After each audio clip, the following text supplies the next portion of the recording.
Darkcast Network. Out of the shadows comes the best of indie podcasts. Welcome to the J Squared Horror Podcast, where two lifelong horror fans talk all things horror. Pour yourself your favorite drink and hang out. Here are your hosts, Josh and Jake.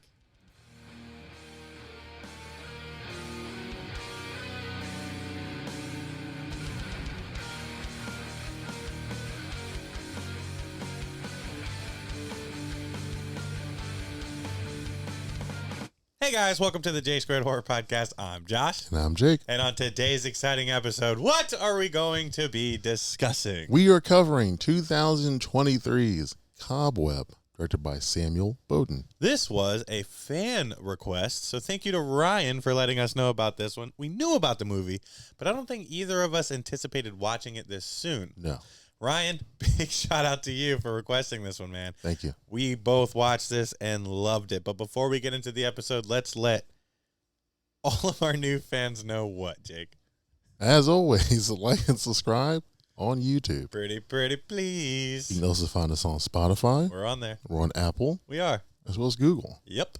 Even Instagram. J Square Horror Podcast. Link tree in the bio. New episodes every Thursday. Every single Thursday, two lifelong horror fans decide to get together and do the most original horror podcast out there. With this podcast, we like being very communication-based versus information-based. Meaning, we would like, as this is a good example as well as last week's, including our fans, whether it's submissions, whether it's ideas, comments, anything like that. Last week we did a Would You Rather. This week we're doing a fan request, all involving our fans. So thank you guys so much. In order to find us and easily talk to us, you can go to www.jsquaredhorrorpodcast.com. There, like Ryan did, you can submit and we get an email, or you can look at some of our little snippets. You can find links to all of our events and things like that on that website. Now, Cobweb, we watched this trailer before Talk to Me came out. Yeah. It was like right at I feel like it was like July time frame.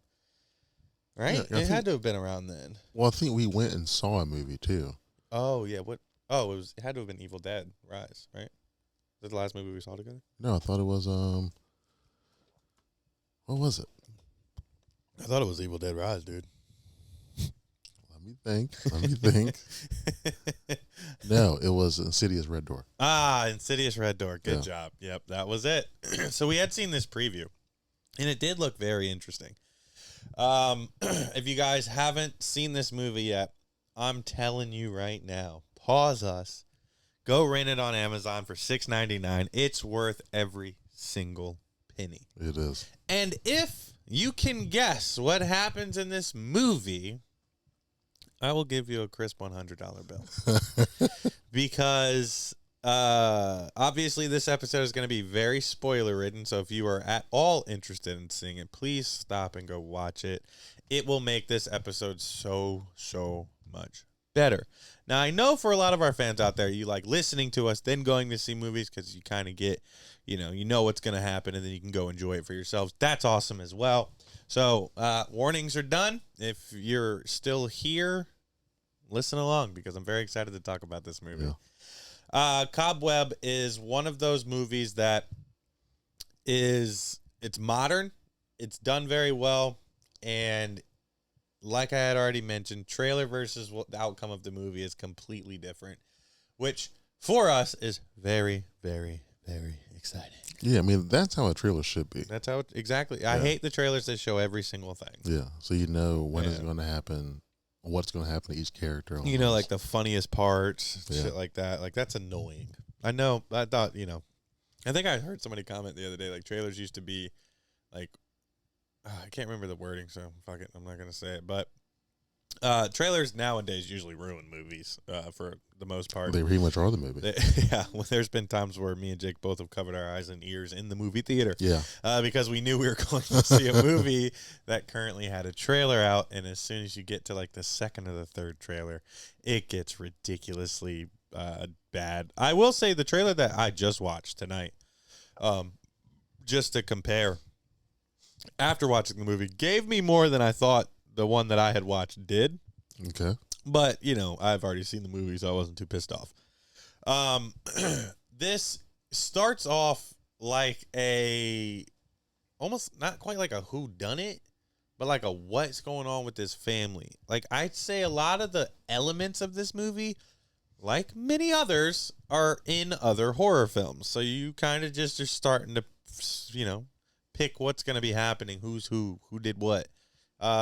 It's got the dude from The Boys, Homelander. Yeah. And he's phenomenally good in this movie. I don't know the little kid's name.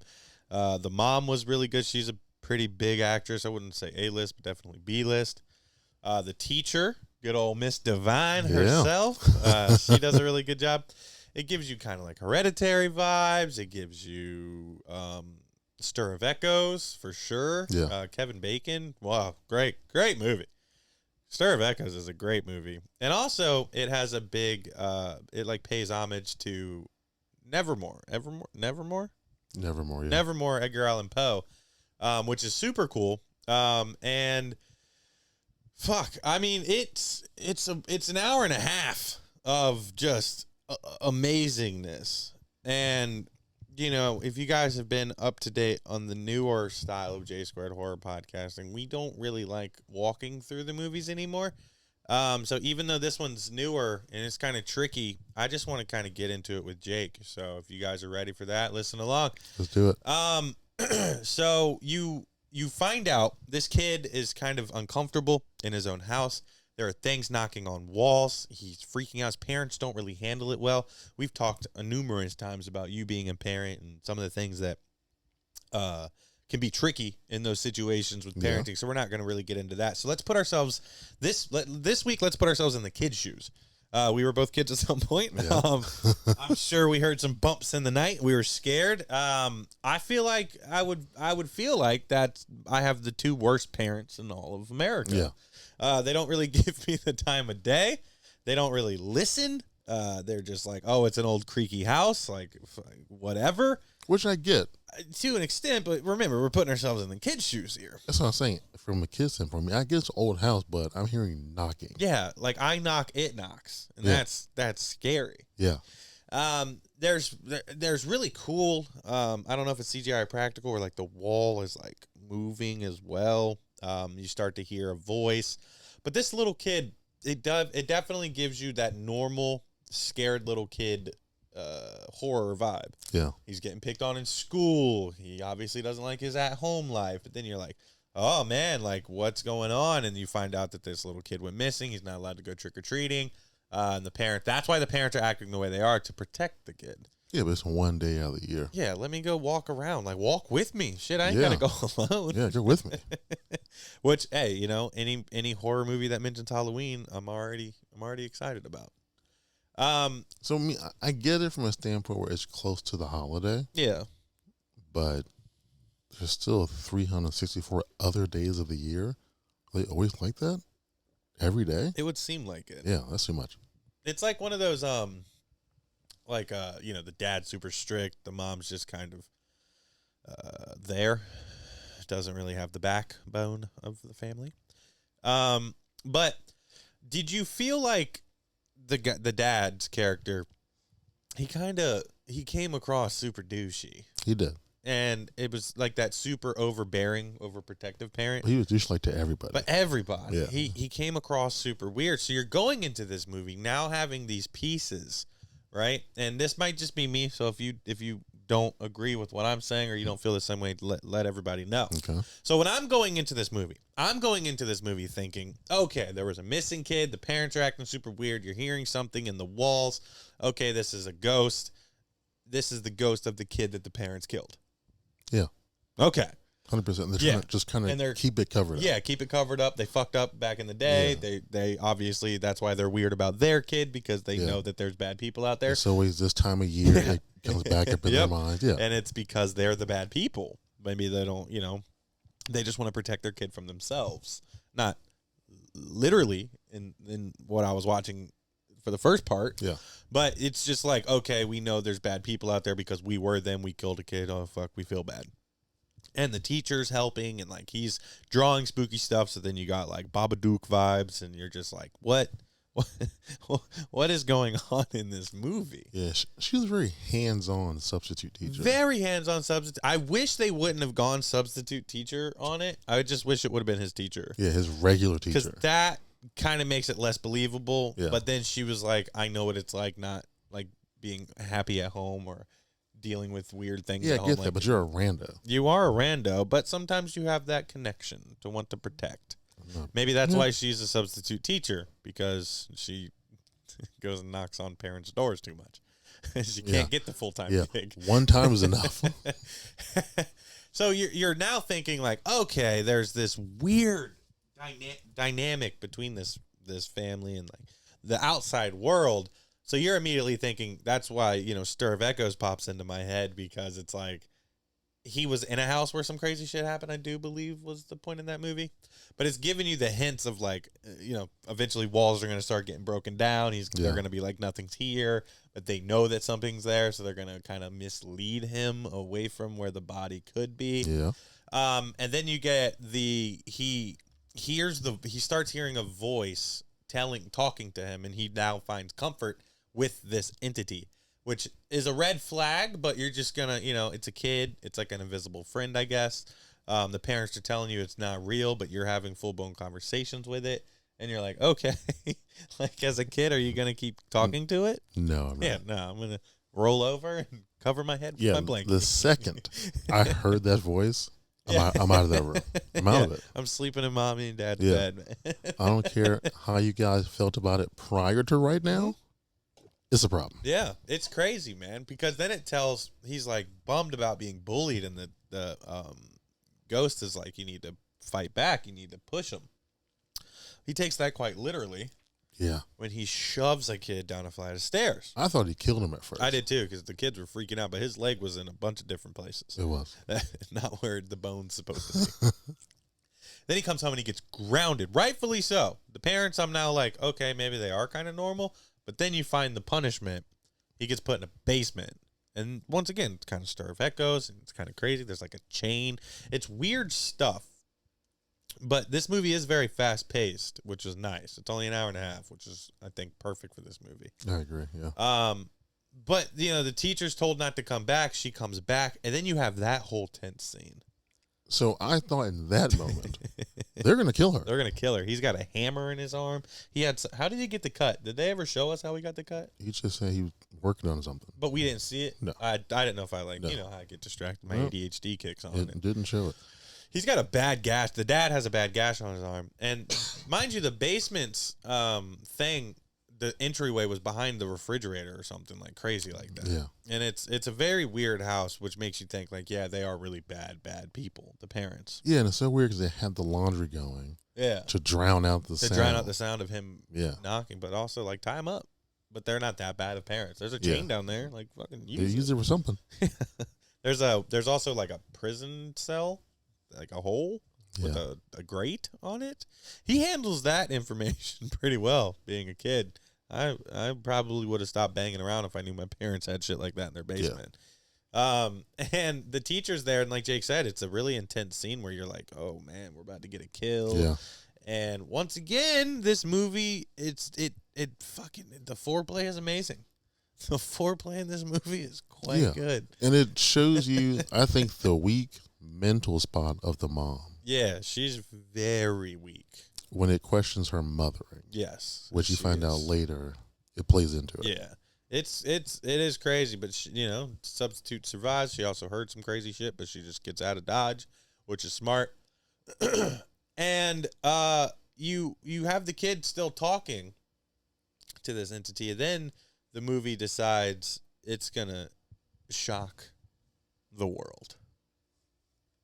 Did you foresee anything in this movie at all? No. Okay.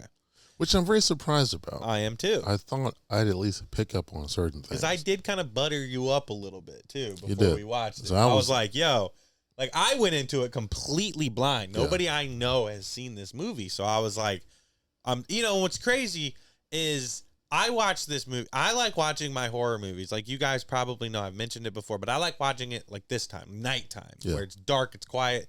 My neighbors aren't playing basketball outside. You guys have heard those stories before.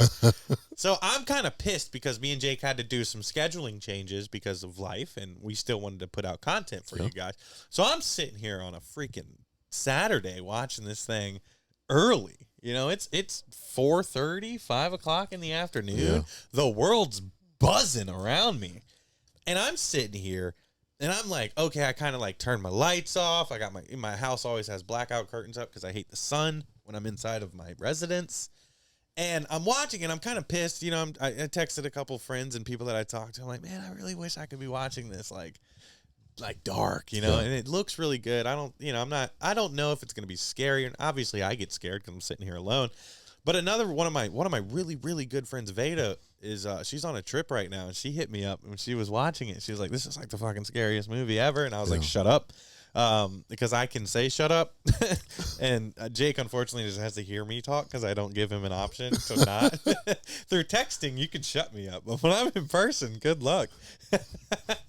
So I'm going into it. I'm like, okay, this is cool. This movie has done something I haven't felt in a very, very long time. We consume a lot of horror content. Yeah. And it kind of, like anything else, becomes just another thing I'm doing. Some of the enjoyment that I used to have or I used to get from certain things, I don't necessarily have because it's just I'm consuming it for a purpose and for a reason. Now, we do watch movies and take in the information better, but you want it to be as in your element as you want it to be. Yeah. And I'm getting through all this to say that what I got out of this movie, I was sitting here, a grown-ass man, at 6 o'clock in the evening with sweaty palms and, like, nervous breaths because this is the best movie and the scariest movie I've seen in quite some time, especially for 2023. But in general, I'm going to really have to sit down and think about that. But this movie is crazy because of what we're about to get into, which I don't think anybody that watched the trailer and watched this movie for the first time could guess. There were 3 things about this movie that, watching it, I got away from. So one, I love that you can't really tell if it's like modern day. Yes, you don't know if what it's like era. The 90s. Yeah. You can't really tell. Yeah. I like that. 2, the fact that it has the normal tropes. It does. But it puts a certain twist on them so that when it does happen, it shocks the shit out of you. Yeah. That's what's crazy is like it has so many elements and tropes of other movies that we've seen so many times. And and like you said, then you get further into the movie and you're sitting back in your seat cuddling your blankie super close because you're like, what is actually going on? Yeah, now? there were some tense moments. Like the scene with the teacher. Yeah. I was like on the edge of the couch like, okay. By what's far, gonna happen? One of the scariest parts for me is he's dealing with this stuff and I don't know if the entity had warned him about his parents, but he's starting to be suspicious about his parents. Yeah, I remember it said to him, they're not like who you think they are. Yeah. It says some corny shit like that. Yeah. And you're like, okay. You're like, well, I kind of guessed that already. Yeah, but like, okay, yeah. they're weird as shit. But there's a scene that reminds me of The Visit, which is one of my personal favorite scary, like it still gets me. Where it's like the whole fucking shadow hallway play for a kid in his bed. He's already freaked out, and she shifts quickly through the hallway, and then it does a lighting play where it's like she doesn't look right, and then it gets completely dark, and I'm like, where can I hide right now? Like, I wanted to hide. So you see that in the trailer. You do. I didn't. But something I didn't notice, even watch the trailer again, that the dad's in the corner. Yeah. But you see that in the movie, obviously. Yeah. His eyes are like blinking really fast and making like a weird noise. Yeah. That's just a dream he had, though. Yeah, because he gets attacked by her, and they do this really sick transition of him waking up from the nightmare in the mother's arms. Yeah. And you're like, that's it. I'm uncomfortable. I don't know who to trust. What's going on? Because then it plays on, well, he's making this shit up. Because he has very vivid dreams or nightmares. He has nightmares. Yeah. And they've even said, like, no more nightmares. Like, you can just turn them bitches off Like, with the flip. Okay. They're gone. While getting bathed by my mom at 8. All right. Well, I think this feeds into my nightmares, Mom, but okay. And it just like you don't know what the fuck's going on, but you think you do. Because at this moment, you're thinking the same thing we've already said. The parents are fucking crazy. Yeah. They've killed some people. They're trying to keep the son at bay, under their control, for obvious reasons. Then you get this absolute insanity dinner scene where they're eating fucking prison food. I don't even know what to call that cement mix. Slop. Slop. It looked foul. And it also plays into like you don't know what time frame, like he said, the era it came out. You don't know, like, are they poor? Are they well off? Their house looks kind of beat down, but they dress very nicely. You know, it's a bigger house. You like, there are certain things I think that they do in this movie to keep you confused. Yeah, because they're not a match up. well-off family, but they're not poor, it doesn't seem. Obviously, the dad has to work and the mom probably stays home, but it's not confirmed nor denied. Well, yeah, because you find out she used to be a teacher. Yeah, she used to be a teacher until I think the neighborhood stuff happened. Yeah. Which, once again, you're thinking because she did it. Yeah. She doesn't want to be around kids. She lost control at one point. Yeah. Gave in to her urges of being a murdering mother. And they're eating, and it's a really good scene because the tension is high. And if you watched our episode on Stuff, which is like funny, it's kind of like a similar vibe. Like, eat your fucking food, bud. And he's like, I'm not, I'm just going to play with it. And then the dad, everything works in this movie, guys. Because there's a random, the dad tries to pawn it off as rats earlier in the movie. Yeah, he's trying everything at that point. And they get a rat poison, and it smells like cinnamon. And he's like, yeah, the rats are going to eat it. They're going to die. And he's like, well, do we have to kill them? He's like, yeah, they're going to bite you, and they spread diseases. Yeah, and they're that's bad. the point. Oh, before you say that, so there are things that are said dialogue-wise that makes you think it is the parents 100%. 100%. When he talks about you had to make decisions to protect your family. Your family, yep. And then later on when they're dealing with the dead pumpkins, he talks about one is causing them all to go bad. Black rot. So we got to bury this one. Yeah. And hopefully the next one is better. Yeah. And you're like, oh, fuck. shit. And he didn't even have the family dynamic figured out. No. Yet. Yeah. No. Then he tells him to dig his hole. I'm like, oh, shit. Yeah, you're like, he's going to get Yeah, you're killed. dead. Yeah. They'll try again. But also, this entity also, like, brought him outside and had him dig a hole, and he found a skeleton already, like a skull already. Yeah. There's shit that happens in this movie that you're just like, it's crazy. All high tension, all really good. Everything works. Nothing makes... No, it's not that nothing makes sense. It's just not what you're expecting. Yeah. Everything makes sense. And you get this dinner scene, man. It is something of, like, Oscar-worthy performances across the board. I mean, it's just good. It's believable. It's just raw. And they're eating, and the parents are going in on it. And he's like, honey, did you do something different with the slop? She's like, nah, dude. Nah. Like, she's going in. Well, the way he asked her, she looked offended at first. Yeah, she's like, what? No. Like, you bought me other groceries?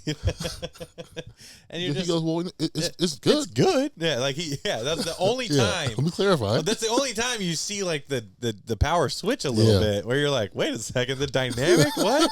And the kid's, depressed little kid not wanting to eat the slop that's in front of him. I don't blame him. I don't blame him at all. And I don't even know what's to come. First of all, that's soup. I don't know what it was. It was the consistency was thicker. And it was also like black or like gray. But he called it soup. Oh, it's slop soup. It looked like oatmeal. Yeah. It was like porridge. 9:30 at night. Yeah. Disgusting. We made dinner, honey. That's not food. That's not consumable Is ingredients. this for the rats again? Yeah. Well, just wait. The dad's now like really weird, like confused, but just like, fuck. He's like, ooh, it smells like cinnamon. He's like, and then it clicks. yeah. Because once again, littlest details. He hears the shed outside's door like blowing in the wind, which means it was left open, which means the kid went out there to retrieve rat poison that he showed him, because the dad is one of those dads that's like, He shows you where it is, but you have to go get it. Yeah. If you're doing the pumpkin stuff, you have to dig your hole. Yeah. It's one of those parenting styles, which you're like, I mean, if you didn't think they were murderers, it's not half bad. And you're like, oh, shit. Yeah. And it doesn't make sense because you know how long the movie is, and you're like, the math ain't mathing. Maybe it just cruised by real quick. And the mom is still the mom's just like fucking up the food, and you're like, what is going on? And then he gets up, but once again, he doesn't tell anybody to stop. No. He's just like, what did you do? What did you do? But he knows what he did. He knows what he did. And the kid's just like looking up now, like, how long does this shit take? Yeah, it took the mom a lot longer, who ate more of it, but whatever. Yeah, maybe he started eating first and took bigger spoonfuls at first. But then you get this blood projectile vomit from the dad. And you're like, what the fuck? Yeah. And then I'm like, it's a nightmare. It's a nightmare. That's what I thought, He's having one of those, like, I know what I'm going to do, but then he wakes up. And Wake his up parents, at the table, yeah. Yeah, he fell asleep, and you're like, this is crazy. But then the mom goes ape shit, chases him, grabs a knife, chases him up some stairs, and you're like, this movie's like, okay, I get it. They're fucking bad parents, dude. Which They're I kind murderers. Earlier, I think when she finds the hole in the wall. Oh, yeah. Her reaction is, her first thing she says is, what did she tell you? Yeah. So, okay. Well, fuck. You guys know it's not your imagination. Yeah. Now we got to just contain it. Yeah. But you're still as the viewer, as the watcher of this movie, and you're like, what? Like, to me, even, it's like, okay, he got the better of the bad parents. Yeah. That's fine. Well, this fight sequence, if you will, between the mother and the son happens, and he's a big advocate of stairs and hurting people because he eats his mom down some stairs. Yeah. And she had a knife, which was then impaled in herself whilst also vomiting up rat poison. And you're like, whoa. Then you hear this line that shook me. And it was, do not let her out. Yeah. And I'm like, wait, what? Huh? Then she says it again. And he's trying to retrieve this little like key lanyard thing off of her little belt. And you're like, this isn't a ghost. No. This isn't the ghost of some girl that got murdered. That's someone in the fucking walls. Do not let her out. And repeats it. Her last dying words to her son was a warning. You're sitting there like, what in the actual fuck is going on? If he didn't rat poison her, she was going to kill him. Oh, she was killing him. Because right when his dad grabbed him, or what caused him to grab him, or maybe right after, him saying, you hurt my sister. Yeah. He was like, what? And her whole body language changed completely. Like, I don't know what's about to happen, but we're getting rid of him. Dude, it's insane. Because, obviously throughout the movie, you pick up on some of these things about it being the sibling, mom and dad are bad, and you're like, holy shit. But then, but to me, it's still like that thing was dead. Yeah, it's like just it's just it's not a real person. It's almost like he just started figuring it out because of like some twin telepathy type shit. I don't know. And then he decides to take the keys and move this grandfather clock in this door that's small. It's not a normal sized door. No. And it's just so many red flags. And I think this next part is the scariest fucking part of this movie. My only question was she always back there? Or did she move around throughout the house at night sometimes? I don't know. Because how would she know what that clock be in there? Yeah. That's the one thing I thought about. Like, huh. Yeah. Huh. Like, maybe she heard them move something in front of it that sounded big in size. Yeah. She's just process of elimination of shit we have in the house that could sound that big. Yeah. I don't know. But the little man decides to, drop, knock Oh, shit, the clock goes off. Oh, bong. Yeah. Bong. Yeah, There we go. Well, at least we figured it out. Yeah, we did. Before somebody commented Yeah. or told us in Oh, you person. fucking idiots. You're right. Good point. This next part is the scariest fucking part of this movie. And I thought the mom scene was. Nope. This one takes the cake. Because everything switches with you seeing nothing and hearing something. He opens the door and it's dark and he starts crawling away. And it goes from the friendly sister voice into this fucking evil, maniacal sounding thing. And then, based on what you see, you're still kind of feeling like it might be an entity of some sort. Like they were almost able to trap a demon type thing.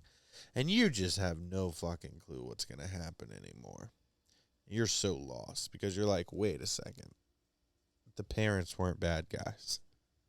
No. They were literally trying to protect their son from an evil thing. 'Cause in that moment, Peter knew. He knew. He fucked up. The second he started to laugh, he's like, damn, this is bad. And you can't go push that door closed because you're a kid and you're scared. Yeah. Mind you, you're now wondering, like, how is this going to, like, where is this going to go from here? Like, is it just brother versus sister? The movie ends? Good thing it wasn't. Because the kid that got pushed down, the only reason I mentioned the fucker that got pushed down the stairs, little bully, is because him and his companions, or brothers, or something, I'm not quite sure what they are. I'm going brothers. Brothers and friends, decided that they were going to go get their revenge on him. And they wear pretty cool little animal masks. So I assumed they were going to beat the shit out of this kid. Yeah, they were going to. And probably his parents. Yeah, that's what they went there to do, to tune him up. I think, it just gives you like mob mentality, like, the mafia. And then you're sitting there as the viewer like, oh no. Like, yeah, they're bad people, but you might not want to go into that house. Yeah, they're innocent, as far as this is concerned. She starts dragging bodies, hiding shit. As soon as they got to the front door and it started to open, you should have known. You should know. We should leave. And they're like, oh, y'all trying to play games. We got you. They're trying to outscare us. Nah, bro. You're about to go into the house with the most evil head of hair you've ever gone against. There was one point, so when they first... Oh, my God. They're walking in for a while, just destroying shit. Yeah, just breaking shit. And when he gets to the piano... Yeah. And he starts hitting it, and you hear the keys going. Mm-hmm. And then I rewinded like 2 or 3 times because I saw something in the background. Oh, I did not. That hits the piano. That's when he turns around and looks, and you see the hair on top of the piano. You see it just slowly going down. Gives you like Ring vibes and like shit like that. It reminded me like The Ring. Yeah. Barbarian, Grudge. Mama. Yeah. And it's cool though, because it's not in a sense of like copycatting. It's just giving you that like vibe. Yeah. Like that. Almost like newer horror, like Barbarian and Mama for sure. My only thought was, I was thinking, oh shit, yeah, Mama was one that I was really thinking about. So I guess she's an older sister, I assume. Has to be. Now, bigger in size. Now, is she like deformed? A mutant? Of some sort, just evil. In these movies, I think the main thing is evil. When you're locked up for a long time, I guess you're working out in the meantime. Yeah, you're learning how to be animalistic. But maybe she was born just like super, super fucked up, super evil, super strong. Yeah, because you find out the reason why, because the parents did kill that kid. Yeah. Is because she attacked that kid. She's the one, that's why the kid went missing. Yeah. It was because of their daughter. Yeah. Yeah. So the way they explain it is she attacked the kid, but she was all fucked up, and the parents couldn't like explain that to anybody. Yeah. Oh yeah, my ravenous child. So we got to kill this kid. All you got to do is get a dog that barks a lot, and you have the easiest scapegoat. True. You know? But Jake's right, because the one thing about this movie, and these scenes in particular, these next, 20, 30 minutes that you get here, what they did so beautifully to me, for the most part, is you don't see it. You hear it and you see parts. So you still don't know exactly what they're dealing with. It's a lot of shadow play, hair play, people getting pulled under things, blood spray, Yeah. decapitations, you name it, it's happening. And you're like, did it just eat half of this person because the amount of blood that flew out from underneath? It looked the like thing? she stomped on a bug. Yeah, It just just and you're like, and nothing looked comically bad. It No. all looked really good and really believable. I'd say the decapitation part was probably like one of the lamer parts out of that because I Yeah. just don't get it. But once again, you haven't seen her yet, and that I love. I love when they keep it. Your brain is just wondering. Your brain is making what this thing might be. Is it a ball of fucking fur that's just like, and like Yeah. getting people? because when she first came out and he shuts the door and she's standing at the door, you see like the hair moving. Yeah, it's like it's almost like it gave me like a mist vibes. Yeah. Like it was just like a kind of shit. And like even when it's like kind of like you kind of see like an arm or something, it's not. You don't know what it's Yeah. attached to. You have no idea. It could be a ball of hair with crazy nail arm thing, and I was very intrigued. And up until a certain point, I was like, they did this so well because it's way scarier that way. Yeah. Because your brain is now making up assumptions. And your brain ideas. is going to make it be the worst thing possible. Yeah, your brain, and I don't know how my brain, like I couldn't tell you what I would want it to look like because I don't want it to look like anything. But my brain just had like this evil, like it was just pure evil. Then it's also like when you unmask Michael Myers or when you unmask Jason Voorhees, like you start losing the fear. And I think movies just do that so people don't shit their pants.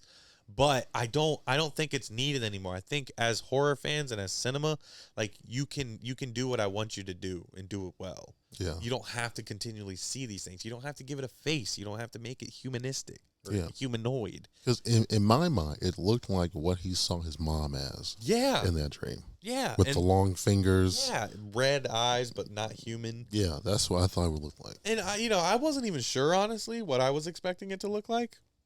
Honestly, The Grudge is all I kept thinking. Yeah. It's just like this really ominous figure, female, Yeah. obviously, because of the voice. Definitely witch vibes. I don't know why I always go witch when I think of stuff like this, but I do. Just like, Yeah, because the laugh was kind of like the laugh Yeah. was a lot. It was creepy, and it also grew like 10 years older than like what he was hearing in the wall. It was like a kid equivalent aged voice for Yeah. so long, like a whisper almost because it's hiding. And then you get this evil, and you're just like, get the fuck out of here, man! Everybody's dying left and right, and it's just like shadow play, corner play, light play. It's so good. And then I don't know why they decided to do this, but there's a point where they show her, and does it have like a leopard face? Does it look like a cat? The eyes were weird. The eyes were weird. Like they were like really far apart. It looked like, you ever see Slice, I think it's called? Splice? That thing with cover. the Yeah, it does. Yeah, Yeah, that's all I thought. And it almost like, kind of deflated me for a second. yeah. Because, like, I didn't want the face. I didn't want it to be human-like. I Yeah. just didn't. And then it's like, then you get the over crawling. And crawling freaks me out. Me too. A lot. This crawling, it's in certain parts, it was lost on me. It wasn't as good as it could have It been. wasn't needed. It wasn't needed Just because of the walk. movements that you got to see whilst it was on its killing spree. Yeah. Was just insane. It's just how fast it can move. It was so fast, but also like you don't know what you're looking at because it's just like, is that hair going behind the? You're gonna go look. It's intriguing. Where if it's a fucking kid or like a human, you're like whoa. Like it makes you more than intrigued. Yeah. And I felt like all of that intriguing is what her advantage was. Is it like what is that moving over? It was crazy. She was using that at first. She used it from the beginning. From the beginning with him. Yeah. like it worked. You're But you and find even out. the eye you see when he like looks through the people, like we were talking about earlier, it looked more human than what I got Yeah. after, because you, like you said, it gives you the mom dream scene. Yeah. Like that's what it made you think of. So I was super bummed out about that because, and this, you guys know how me endings and reveals are. It does play a big play into my ratings and how I feel about movies. Yeah. This movie definitely stands up a lot higher than some. But I will say it wasn't overly CGI'd, which was nice for the most part. I'd say some of it was, and some of the features. But I can't remember exactly how the teacher comes back, but she gets there, and that's where like the big battle happens. Yeah, I think because originally I think she was on her way. Yeah, because he called her. That's what to made help everything get pop off. both of them out. Yeah, and but you find out she was playing it from the beginning. His sister was. Yes, she's been in control the whole time. Yeah, waiting for you to get old enough to where I knew I could walk you through it, and you would. Yeah, get done out. What I needed. Yeah, that manipulation aspect is fucking terrifying. Yeah, to think that something's been playing with you for this long, the like toying time. with your brain your entire life. So it can be free. That's fucking scary. So in essence, telling you the truth, our parents did kill someone. Yeah, but not knowing I'm the reason why. It was like that's insane. Yeah. It's and then this fight sequence in the basement, I don't think it was needed. It wasn't. And you have the hair is used against her, which is fine, and then the pole to smack her when she's all exorcist folded up. Yeah. And they throw that bitch down in the hole with the grate. And she's like, you think that's going to keep me in here?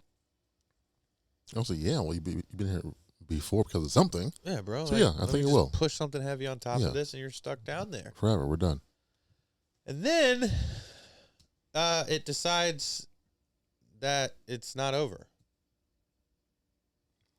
The movie should have ended there. Nightmare on Elm Street. Yeah, I feel like it's like, well, why is this last part happening? Yeah. Once again, endings of movies do play into account because it's everything you just watched. It has to have a finale, and you have to kind of feel it. Or ooh, I'm not saying that every scary movie ever has to have a happy ending because I don't like happy endings. I like when you're left uncomfortable. I do. Some movies need it, some movies don't. But this one gives you that whole fucking Nightmare on Elm Street, mom through the window of the door shit, because they won. I wasn't mad about that. Yeah, they won. They won, but at what fucking cost to both of them? You have a kid that committed a double homicide against his own parents. A substitute teacher that's going to have a fucking hard time of explaining what the fuck she was doing there. So in your realistic, this world brain, you go, yeah, they may have beaten her on paper, but she still won. Because he's going to prison, she's going to prison. So even though it's like a happy ending that the demon or the child thing was locked up, she manipulated that whole situation so perfectly that no one's leaving happy. No. Everyone's fucked. Yeah, even the kids that went over there. That's what I'm saying. They're all dead. Their families dead. are affected. Nothing can be explained. And it's going to be pinned on reality. It's going to be pinned on the substitute teacher because she's the adult. What the fuck are you doing here? Yeah. Like, what the fuck are you doing here? And that's for you to then talk about after. That's for you to wonder about after. Yeah. And it's to me, that's the perfect ending to this movie. I agree. But then he gets Freddy Krueger pulled back, and then she just goes, "Don't you know that you're never going to be able to sleep well again?" And then it shows scenes of him like picturing hair or like picturing this or picture. Yeah, our brains can do that. Yeah, we're good. But we don't need it because the lasting effect of what she did is worse than what she is. Yeah, I mean, it's pretty much the visual concept of what she just said to him. Yeah. Like you don't Yeah, I'm good. You don't need just said it. Let our brains do it because like I said with seeing her, sometimes imaginations and brains make perfect stuff, and then it's way better conversation pieces. Yeah. Which, I don't think there's a potential for a sequel. I hope not. This does seem like more like a one and done. Smile definitely left it wide open. Barbarian closed case. I loved that.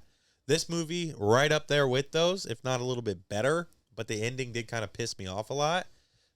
It's just because it was so unneeded, but the whole movie was so good that even once I turned it off, I didn't think that immediately. It took some time for that to fuck, I didn't like that ending. Like I turned it off and I was like, I get to see Jake, and I get to talk about it soon. I get to tell all my fans about this amazing movie. Like I'm thinking about buying this fucking movie. I loved it a lot, Is there any other points or parts of this movie you thought about, wanted to talk about, or anything like that? It was a weird thing. So when he calls her, Yeah. and he picks up. It's weird because she says to him, either she says, "What happened?" or "What'd you just say?" You never hear what he says to her. But then at the very end, as they're going with his little hypothetical, whatever's going on, it shows that scene again. Yeah. Further. Like, for what, though? I don't know, dude. That's the shit I didn't like. Like the flash forward, flashback shit at the very end. It's like, it should end like you said. Right? She's trapped. She's trapped. They're leaving, but still, you're now wondering, how do you explain this? Because clearly she can get out of that. Like, even if they, like, opened it up for the police and be like, that did it. Yeah. You know? It's still better ending. Yeah. Then even just, like, mentally. Yeah. She's right. Dude. She will like, always be with him. Yeah, like, even me, I watched the fucking movie, and I was a little nervy going to sleep last night. Going to sleep last night, you know? Also, like, fuck having kids, dude. Like, I am fully on board with never having a child, ever, dude. Because, like, this thing was birthed evil. And maybe the parents had some evil in them. You know, maybe they were fucked up people. Maybe they did some shit to where it, you know, didn't treat her as well as they should. But throughout the whole movie, you feel like they're grooming their kid for something, but you don't know what. Yeah. The only thing I feel would have supported her being born evil like that is if the scene with his mom that he saw wasn't a dream. Yes. If it was not a dream. But we don't know if it was a dream or not. And they just told me, yeah, you're right. It could be. We don't know it for could sure. Be, she just told him it was a dream. She just remembered that she did some wild shit last night and just wanted to make sure she normal was the first thing he saw when she woke up. Let me be here as soon as he wakes up. Which, you know, it's just crazy to me that, you know, this movie did all of that and did that good of a job in keeping us out of the loop for the most part. Yeah. Fuck. All right, bud. On a scale from 1 to 10. Okay. What do you rate Cobweb from 2023? On a scale from 1 to 10, I would say Cobweb is an 8. An 8? Yeah. Okay.